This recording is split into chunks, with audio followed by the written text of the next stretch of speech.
Kita ke informasi lain, saudara. Massa supporter Persebaya Surabaya menggeruduk kantor manajemen Persebaya yang berada di Kompleks Mall Surabaya Town Square.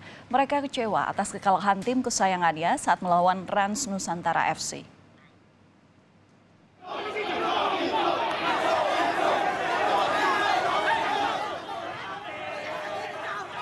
Supporter Persebaya Surabaya tak terima tim kesayangannya kalah 1-2 saat melawan Rans Nusantara FC di Stadion Delta Sidoarjo.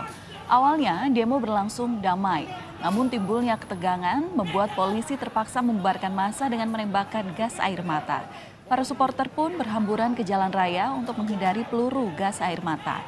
Kericuhan akhirnya dapat diredam setelah supporter Persebaya membubarkan diri dari lokasi kantor manajemen.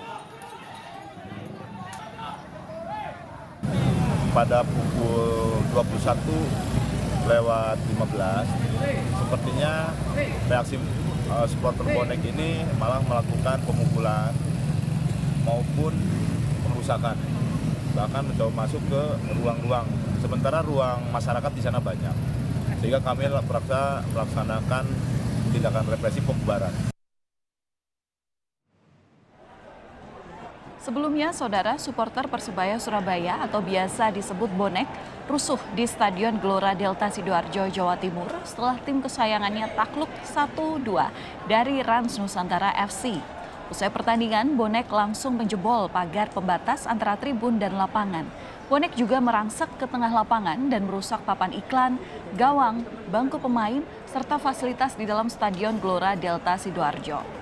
Rusuhan diduga dipicu oleh kekecewaan bonek yang menyaksikan Persebaya kembali menelan kekalahan saat menjamu Rans Nusantara FC dengan skor 1-2 dalam laga lanjutan Liga 1.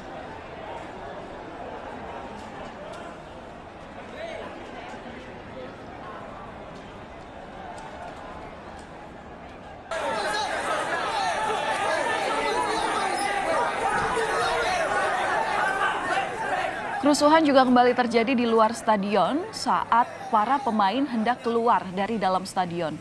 Ratusan bonek menghadang dua bus pengantar tim tuan rumah dan tim tamu. Bonek yang kecewa melempari pemain dan aparat gabungan dengan botol air mineral. Polisi pun langsung menangkap sejumlah bonek yang terlibat kericuhan ini.